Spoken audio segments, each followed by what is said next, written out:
Bob, why is the millennium significant, or is it? Well, which millennium are you talking about? On the Gregorian calendar, we're approaching a millennium. On the Jewish calendar, the millennium is a couple of hundred years away. In the Mayan calendar, we got about 900 years to the next millennium. In the pataphysical calendar, we got over 900 years to the next millennium. So it depends on which calendar you're using. I personally prefer the Discordian calendar, in which this is the year 3165, so we got 835 years to go to our millennium. I think the idea that there's one millennium, the millennium, it just shows the tremendous influence that Pope Gregory still has all these years after his death. The idea that the Gregorian calendar is the one true calendar, that makes people who believe it unconscious papists. I wonder how many of the fundamentalists who are worrying about the millennium realize it's the Pope's millennium they're worrying about. It's the Pope's calendar, Pope Gregory the 13th. I don't pay much attention to the popes or their calendars. Who is God? Well, it's an invisible person and he lives up in heaven. How much longer do you see Christianity lasting? I wrote 3 historical novels in the 1980s, and one of the most disillusioning things I found out was that Voltaire, that paragon of reason and skepticism and caution, Voltaire had a period in which he thought the Catholic Church would be gone in 20 years. That was after they dissolved the Jesuits. Later they allowed the Jesuit order to reform, but when they dissolved the Jesuits, he wrote an ecstatic letter saying the Catholic Church is falling apart, it will be gone in 20 years. Considering how persistent the Christian virus has been, I don't see any hope of eliminating it in the near future.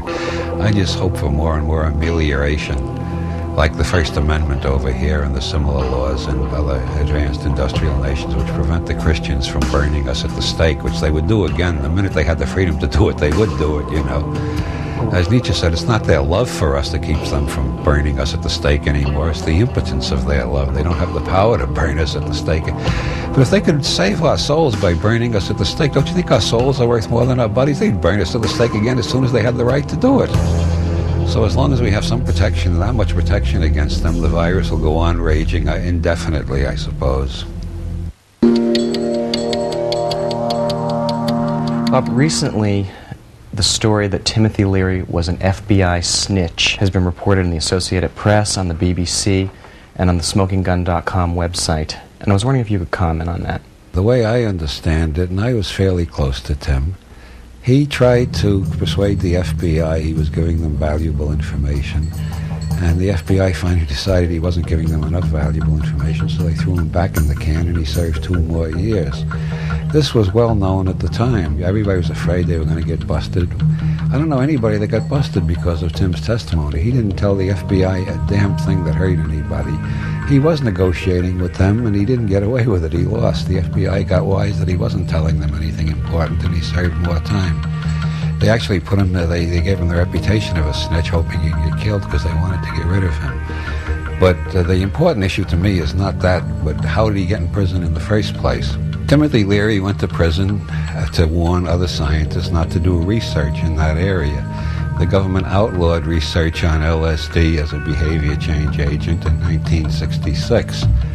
They threw Timothy in jail in 1970, so every scientist in the country would know they really meant business. They wanted to close down that area of research, at least public research. The CIA was doing research on that before, and probably they continued it afterwards. But they didn't want the research known to the public, they didn't want it published, and they didn't want it scientifically refereed, because the CIA discovered they could fuck people's heads up real bad with LSD. Timothy discovered the opposite, that with the proper set and setting, you can change almost any behavior pattern that somebody has and wants to get rid of and doesn't know how to get rid of. I think his research tended to indicate, and a lot of other research at the same time before it was all forbidden, that any bad habit, compulsion, neuroses, whatever you want to call it, anything you want to get rid of and you don't know how, you can get rid of quicker using LSD therapy than any other form of therapy. And the government claims they outlawed that to protect us. Now, the government claims to be so eager to protect us, they were submitting soldiers and civilians, too, we recently found out, to radiation experiments, which gave them cancer and other horrible diseases. They were still continuing the Tuskegee Project, in which black men with syphilis were observed regularly but not treated to find out how the syphilis would spread through their families and their communities and so on. It was treating them like guinea pigs because they weren't white. And this was still going on when they threw Leary in jail. The media never refers to why Leary went to prison. The judge who sentenced him to 37 years said his ideas were dangerous. That's why the Swiss gave him asylum as a political refugee, because he was condemned for his ideas. Nobody in this country, they think he was condemned for dealing drugs. He was condemned actually for being in possession of half a joint which he claims the cop planted on him. What you think of that depends on whether you trust Timothy Leary more than you trust an Orange County cop, or you trust an Orange County cop more than you trust Timothy Leary. I personally, in that case, don't think Timothy Leary was dumb enough to go to Orange County with a joint in his pocket. I think the cop did plant it on him. But whatever you think, 37 years is abnormal at a time when the penalty for possessing a half a joint was 6 months. And when they set his bail at $5 million higher than they've ever set on any murderer in American history, I think it's pretty obvious the Swiss were right. He was being persecuted politically for spreading ideas the government didn't like. This is a civil liberties issue that people should be concerned about, because it doesn't just involve Timothy Leary. It involves thousands of scientists who know about that research and would like to replicate it. And sometimes they do replicate it, but they only spread the results by word of mouth with their friends. They're afraid to publish it. This is the worst violation of scientific freedom since the Holy Inquisition, and nobody in the mass media will admit there's an issue there at all. They can't see it, they won't see it, and they won't let anybody talk about it. It's amazing.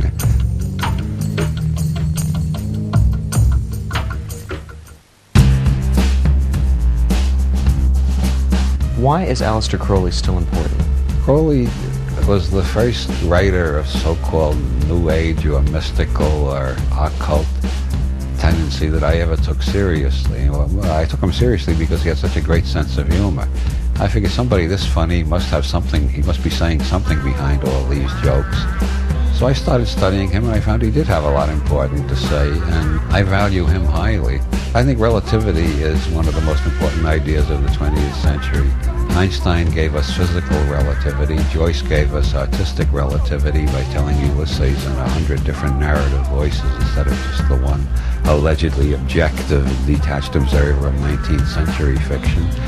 And Crowley did the same thing for the mystical occult world with his law of Thelema, do what thou wilt shall be the whole of the law, which fills every moron in the world with terror, anxiety, paranoia, and general discombobulation. It's okay to say, do what I will shall be the whole of the law. Every religious teacher in history has said that. Nobody might, yes, tell us what to do, tell us what to do. Yes, master, when we kiss your feet, master. But if you say, do what thou wilt, what, you're giving me the responsibility? I can't take on that responsibility. You tell me what to do.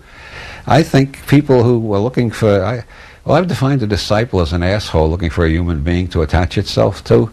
The Crowley system does not have any disciples. It doesn't tell you what to do. It tells you to decide for yourself what to do. I think it's the most libertarian philosophy to ever arise out of the mystical, whatever it is, the mystical mishmash.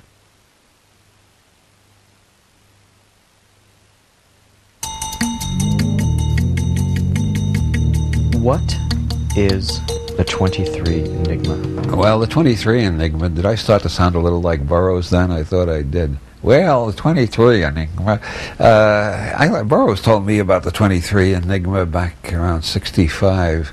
He had observed a lot of coincidences connected with the number 23. And as soon as he told me that, I started noticing coincidences involving the number 23.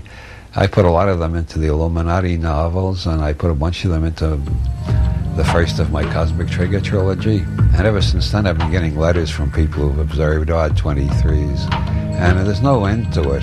I'll tell you a very amusing anecdote. I was in St. Louis giving a lecture, and a guy came up after the lecture with his wife and said, I figured out how your 23 gimmick works. And I said, oh, tell me. And he said, it's a neurological grid. You make your readers very conscious of 23, more conscious than they are of the other numbers. And I said, congratulations, you found the great magician who makes the grass green. That's a sign of enlightenment in Zen. Which I thought was an adequate answer. Then a little while later, it turned out we went out to have a pizza together, he and his wife and me. And one of those places where you get a number while you wait for your pizza. And of course, we got number 23. And he said to me, how do you do it? And I said, I thought you did it that time. And I suppose he's still wondering about that. Well, so am I. It just happens, that's all. It's the enigma. Why does it keep happening? And neurological grid is part of it, but that's not all of it.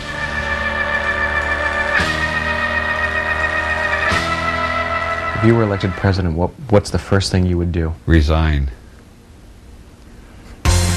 Tune in, turn on, and boot up. It's the Disinfomercial web review segment. First off, check out Slinky French Sex Kit and Rebecca Lord's new high-tech porn palace, RebeccaLord.com. It's one of our favorite internet sleaze sites, aside from the fact that she programs it herself, for her unintentionally funny movie reviews, which are written in this kind of English.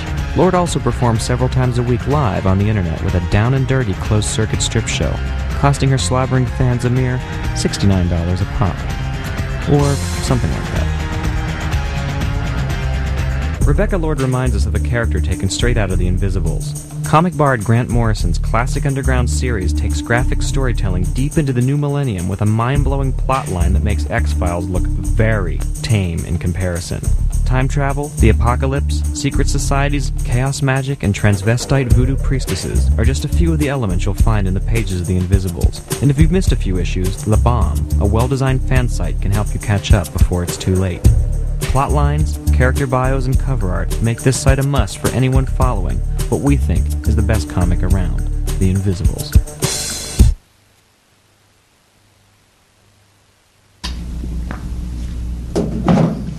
Ladies and gentlemen, half of the lies they tell about me are not true.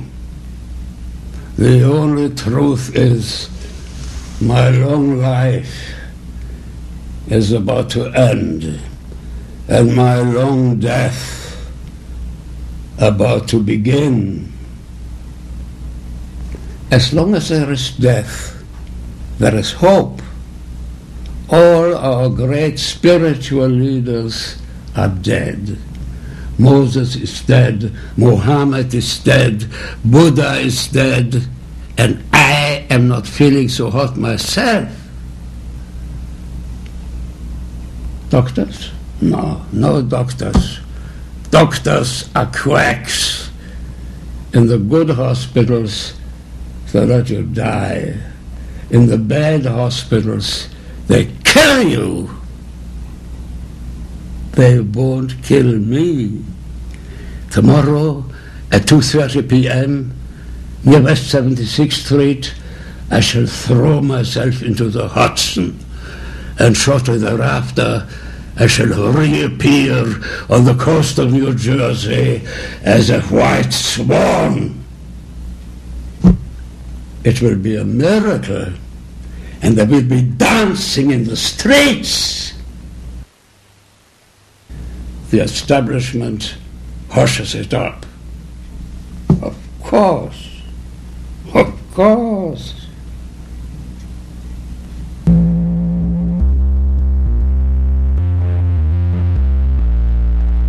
When someone claims to be a UFO contactee, whether they can channel space aliens, why is it that the information that these beings impart always seems to be so banal, so trivial? Well, I wondered about that a lot, and I think that's because what they're channeling is another part of their own brain, and they have pretty banal brains. Most of it sounds like Hallmark greeting cards, which is why I don't believe it's coming from outer space. I think anybody who has a technology advanced enough to either come here in spaceships or transmit information here by means we don't understand would have something better to say than peace is better than war, or good is better than evil because it's nicer, or things like that. You should live green. Yeah.